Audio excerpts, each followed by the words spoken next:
రుద్రమ్మదేవిని, రాణి రుద్రమ్మదేవిని, సువిశాల కాకతీయ సామ్రాజ్య మహారాజైన గణపతి దేవుని యొక్క పుత్రికను, కళా పోషకుడు ప్రజాబంధు అయిన కాకతీయ సామ్రాజ్య విస్తారకుడి ముద్దు బిడ్డను.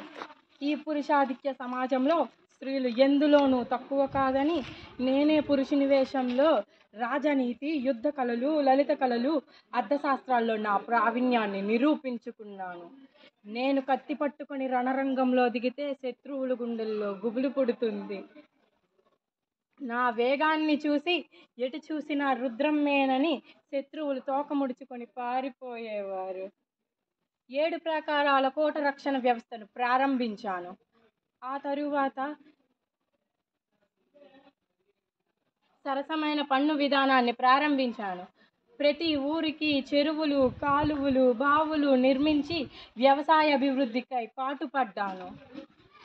ప్రతి పౌరుడు దేశ రక్షణ బాధ్యతల్లో పాలు పంచుకోవాలని శిక్షణ, ఇంకా గ్రామాలకు స్వయంపాల రక్షణ కల్పించాను.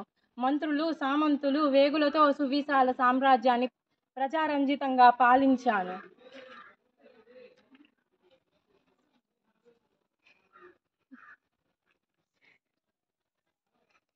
ప్రజలు నచ్చే విధంగా, మెచ్చే విధంగా శౌర్య సాహసాలతో దేశ సౌభ్రాతృత్వాన్ని కాపాడుతూ ప్రజారంజితంగా పాలించాను.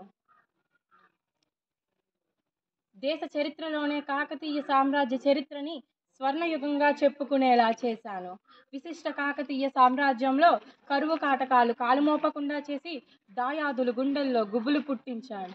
నేను రుద్రమ్మదేవిని, రాణి రుద్రమ్మదేవిని.